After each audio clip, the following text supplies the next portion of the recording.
Yeah, this really makes me think about like how you said nobody wants to see someone urinating in a restaurant, especially when you're with your wife and your kids.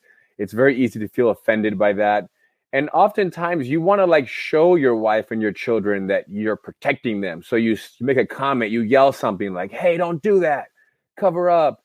And then the person yells back at you, and now the ego is feeling threatened, and it just continues. Just one person says one thing, and then they say and they say and they say, and before you know it, it becomes physical.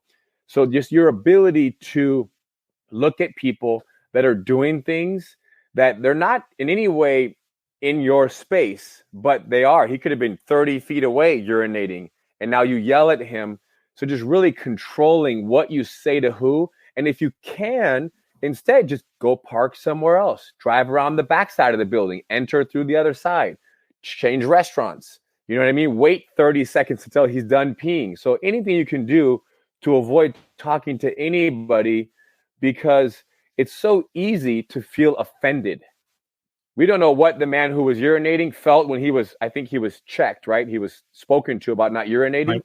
And we don't know what Terry was going through in that moment.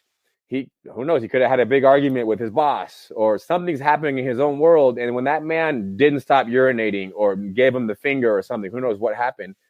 All of a sudden, now he has to defend himself by Right. how You can't talk to me that way in front of my wife and kids. There you go. Yep. Yeah, I always urge people to keep in mind, children will do this thing, right? Any of us who have kids have seen our kids do this. They'll take a glass of juice or something and put it on the edge of a table, like 49% over the edge of the table, and they walk away.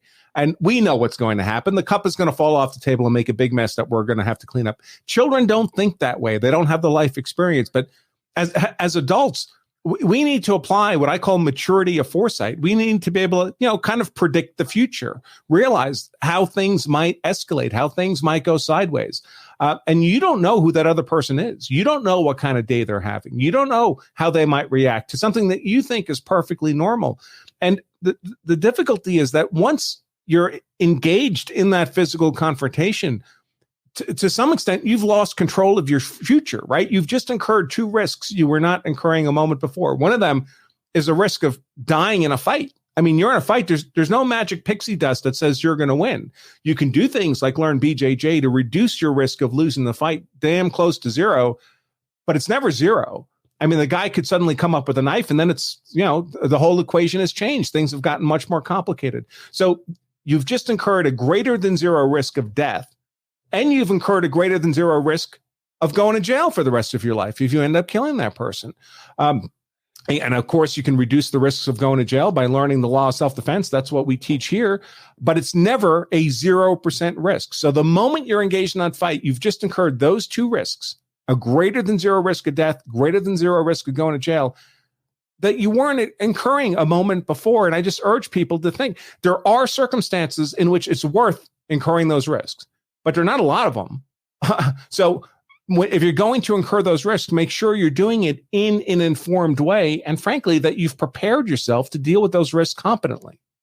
Yeah, our belief here at Gracie University is that most street fights are avoidable, most 99%.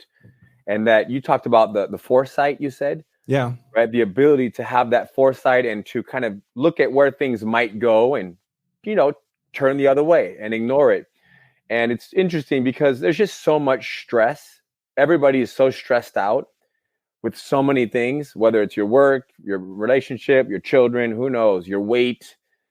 Everything is stressing everybody out. So this foresight is a nice thing to be able to, hey, that guy's having a bad day. Let me just avoid him.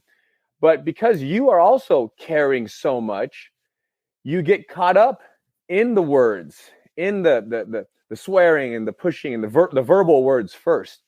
And that's one of the other benefits of jiu-jitsu is that you're able to kind of blow off some steam, and you're able to, it's very meditative in that way, in that you might be stressed out, but because you can be physical with friends and you can learn this art, you might be driving home, and because you just spent an hour working out and doing jiu-jitsu, somebody cuts you off and they flip you off. Right. How you respond to them is much different than if you just spent the whole day behind a desk, right?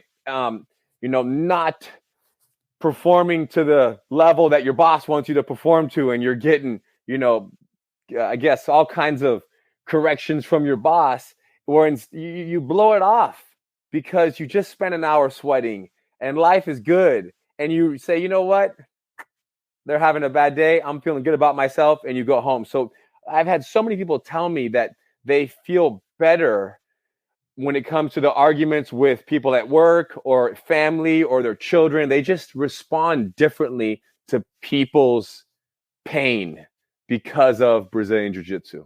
You can kind of be more patient, right? You have the luxury of patience. And you mentioned this earlier. I'd like to circle back to that, where you were saying you thought about a concealed carry permit, but you feel like with the skills you have, you can afford to wait. You can afford to be patient.